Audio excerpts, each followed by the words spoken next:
আমার দাবি আমি মুসলিম, কিন্তু আমি রাজনীতি করতে গিয়ে সেকুলার, আমি ব্যবসা করতে গিয়ে সুদী কারবারি, আমি সাংস্কৃতিক উদযাপন করতে গিয়ে আমি উলঙ্গ এবং বেহায়াপনায় লিপ্ত, আমি বিজ্ঞান চর্চা করতে গিয়ে বস্তুবাদী নাস্তিক, আমি কলেমাওয়ালা মুসলিম। আমি কেমন মুসলমান? এই কিম্ভূত কিমাকার মুসলিম বানানোর জন্য আল্লাহ রসুল পৃথিবীতে আসেন নাই। পৃথিবীর কারো কাছ থেকে কোনো কিছু নেওয়ার মতো খয়রাতি আমার জীবনে পড়ে নাই। আমার ইসলাম পরিপূর্ণ। আমি আপনাদেরকে আগেও বলেছি যে আমি একটা গাড়ি বানাবো, আমি চাকাটা ধার করলাম গরুর গাড়ির, এরপরে হ্যান্ডেলটা নিলাম মোটর সাইকেলের, এইভাবে বিমান থেকে কিছু চাকা লাগাইলাম। এই গাড়িটা কোনো কাজে লাগবে? জাদুঘরে রাখা ছাড়া কোনো কাজে আসবে না। তে আমাকে যে গাড়ি আমি বানাবো সেই একই কোম্পানি থেকে নিতে হবে। তা আমি যদি মুসলিম হই তাহলে কোরআন থেকে আমার সমস্ত পার্টস, সমস্ত উপাদান নিতে হবে, তাহলে আমার দ্বারা মানবতা উপকৃত হবে। এবং আমি যখন তাকুয়াবান হব, আজকে সংস্কারের কথা যারা বলছেন এদের সবচেয়ে বড় ত্রুটি হচ্ছে যে এরা তাকুয়ার ধার ধারে না। আমরা তাকুয়া খুঁজি আলেমদের ভিতরে, হুজুরদের মধ্যে, পীরদের মধ্যে না, এগুলো বাদ দিতে হবে। সাহাবারা তাকুয়া খুঁজতেন যিনি ক্ষমতাসীন হবেন তার মধ্যে। আবু বকর সব থেকে তাকুয়াবান, তিনি ক্ষমতার চেয়ারে। আবু বকরের পর যিনি ইমানদার তাকুয়াবান, রাসূলের মুখ থেকে এই সুসংবাদ পেয়েছে আমার পরে কেউ নবী হবে না, নবী যদি কেউ হতো লাকানা উমর, সেই উমর এবার তাকুয়াবান শাসক।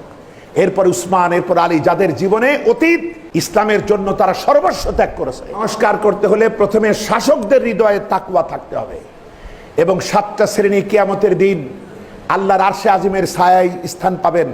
তার প্রথম ব্যক্তি হচ্ছে ন্যায়পরায়ণ শাসক। এত ছোট্ট দেশ, তাতে কি? 7 নম্বর সূরা, সূরাতুল আরাফ, 96 নম্বর আয়াত। জনপদের লোকেরা, দেশের লোকেরা যদি আমি আল্লাহর প্রতি ঈমান আনে আর যদি তাকুয়ার নীতি অবলম্বন করে, তাহলে আকাশ ও জমিনের বরকতের দুয়ার আমি খুলে দেব, কোনো অভাব থাকবে না। বলেন সুবহানাল্লাহ। আচ্ছা, আবার দেখুন, এই তাকুয়া যখন আপনার ভিতরে থাকবে, কেউ যখন আল্লাহকে ভয় করবে, তখন পৃথিবীর কারো প্রতি তার ভয় থাকবে না। কারণ আমি শাসক, আমি যদি ভালো হই আমার কর্মীরা ভালো হবে, এর একটা প্রভাব পড়বেই। কোন সাহাবীকে ভয় দেখিয়ে কাবু করা যায় নাই। তারা এক একজনই ছিল 1000 জনের মতো শক্তিশালী। স্পেন তখন কাফেরদের দখলে। মুসলিম খলিফাদের পক্ষ থেকে তারেক বিন জিয়াদকে পাঠানো হলো স্পেন দখলের জন্য।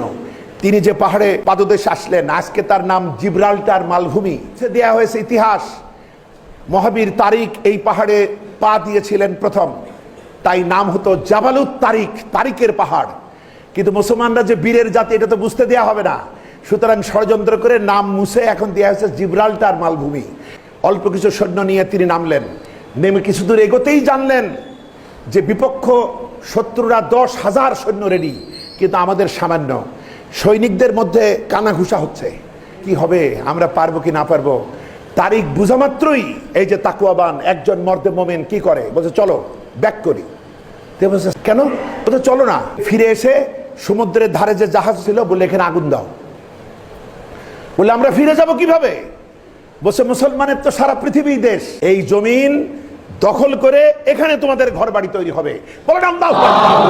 জাহাজ পুড়িয়ে দিলেন, পিছনে ফিরার পথ বন্ধ হয়ে গেল। সৈনিকরা বুঝতে পারলো হয় বাঁচবো না হয় মরবো। এই তাকুয়ার অধিকারে হলো নেতৃত্ব থেকে। এরপরে তারা যুদ্ধ করে স্পেনের বুকে কালেমার পতাকা উড়ালো। আমরা বলি আলহামদুলিল্লাহ। বন্ধুগণ, সুতরাং সংস্কারের পয়লা কথা, তোমার ভিতরে তাকুয়া আনো। শাসকবর্গ, ক্ষমতাসীন লোকদের মধ্যে আল্লাহ ভীতি থাকতে হবে, আল্লাহর প্রতি ঈমান মজবুত হবে। তাহলে আমার শিক্ষা ব্যবস্থায়ও তাকুয়ার প্রতিফলন হবে। আমরা শিশুকাল থেকেই আল্লাহকে ইলাহ হিসাবে চিনব, রব হিসাবে চিনব, দিন ইসলাম কি সেটা চিনব, এবং আমরা ইবাদত কারে বলে চিনব। আল্লাহ পাক তৌফিক দিন, আমরা বলি আমিন। আসসালামু আলাইকুম ওয়া রাহমাতুল্লাহি ওয়া বারাকাতুহু।